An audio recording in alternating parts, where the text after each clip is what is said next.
Macchio, because I resembled Ralph Macchio in his breakaway role in the smash film Karate Kid, which was the #1 movie around the world for 18 months. And callow, because I had one eyebrow.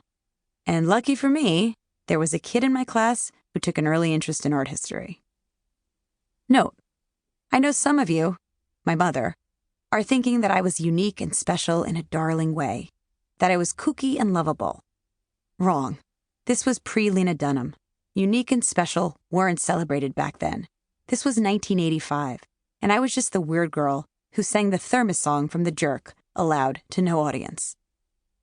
Second note, when I say no audience, I mean that literally I had very few friends, unless of course you count my hero, my Papa Charlie, aka my best friend, who loved 4 things equally: cocktails, cigarettes, Carvel ice cream, and me.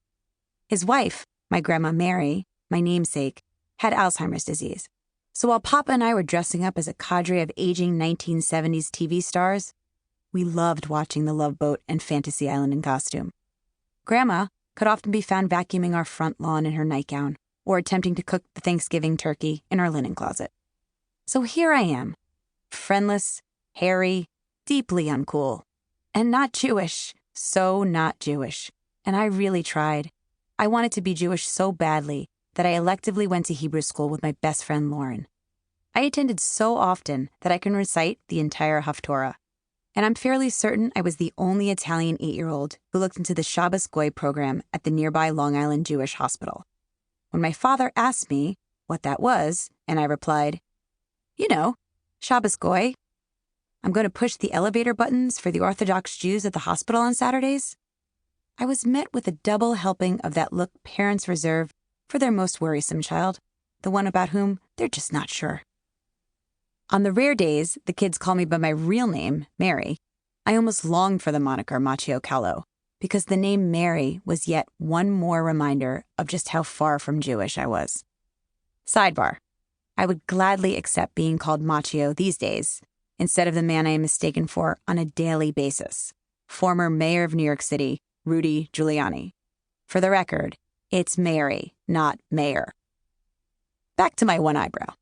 I was so uncool that other kids' parents took pity on me and forced their kids to invite me to all the parties. So in 1986, I attended 178 bar and bat mitzvahs.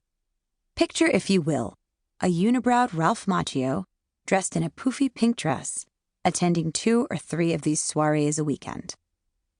Where was Macchio Callow during these extravagant rites of passage? Not being pursued by a cute boy named Seth from Syosset, not holding hands with Allie Cohen and all the cool girls during the Horror Circle. Nope. Macchio Callow could be found Sabbath after Sabbath, parked outside the door to the caterer's kitchen, waiting for the silver tray of those shiny, buttery, salty, perfect little tiny hot dogs, also known as pigs in a blanket. I guess you could say this is where the love affair began. Fast forward to 1997. Macchio Callow graduated Georgetown University, another place I didn't really belong, and arrived in New York to pursue another highly unattainable dream, an acting career. Yes, I was going to be an actress. I was going to make it in the city that never sleeps. How'd it go? Put it this way. I had a better chance of being Jewish.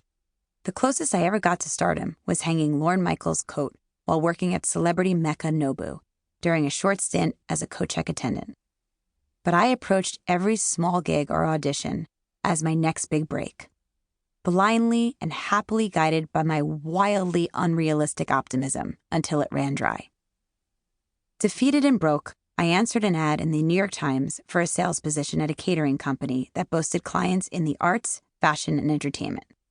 Little did I know that this job, which I took with no greater aspiration than to no longer bounce checks at Blockbuster Video, would end up being my greatest role. Here I was, reunited with that silver tray containing my salty, buttery, glistening little friends, those tiny hot dogs. Very quickly, I decided to trade in one dream for another and follow that tray. Maybe not literally like I did when I was 13 around bedazzled event spaces, but in a real way. Real for me, at least. I stopped worrying about when I'd get my big break.